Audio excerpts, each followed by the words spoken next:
This next session, it'll be interesting. 2 sessions ago, a lot of folks talked about gambling. Are we going to pass a gambling bill because we need the money for the budget? The answer was no, we didn't need the money because we were had all campaigned on we're going to balance this thing without touching rainy day funds. We're not going to spend more money on anything. And so there's a push for gambling. I don't know if there'll be any progress this session. I hear mixed reviews. So that's an issue that I'll be curious to see how that goes. With respect to judiciary, I think it'll be a great committee. A lot of the comments, or a lot of the questions that come before judiciary are tort reform related. I feel like we've accomplished most of our goals, if not all, on tort reform, so I'm pretty comfortable with that. But I think as a whole, the budget will always be the dominating issue in each session. So going back to public schools and back to essential state services, I think that those always hold the front line.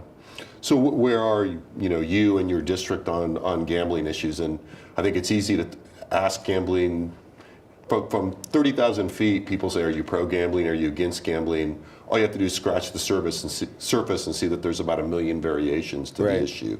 Kind of, what's your sense? Is gambling a good sense of revenue? How do you think about the trade-offs in the state? What's your sense of that? My sense is that gambling is one of those issues that requires a vote by the people. And when I give speeches, I have these different questions I ask groups of people. And it's back home, it's not here in Austin, because I'm concerned about what folks back home think. So one of the things I ask is, what's your position on gambling? And it's kind of mixed. Some people are for it, some people are against it. My position is I'm not for it or against it. But like the majority, whether you're for it or against it, in my district, everyone overwhelmingly says that they're supportive of the people being able to decide one way or the other.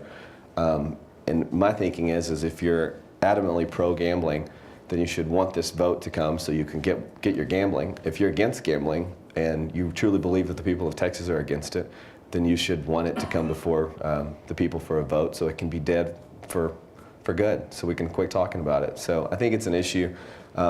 People say, well, Lance, didn't we elect you to go down to Austin and make decisions for us? How can you can't always defer to the people on difficult issues. But when it comes to gambling, that is one of those issues that requires a vote by the people. It requires an amendment to the Constitution. So it's absolutely something that's truly up to the people of Texas. So I would be supportive of either saying we're going to go this route or we're not, and let's stop talking about it.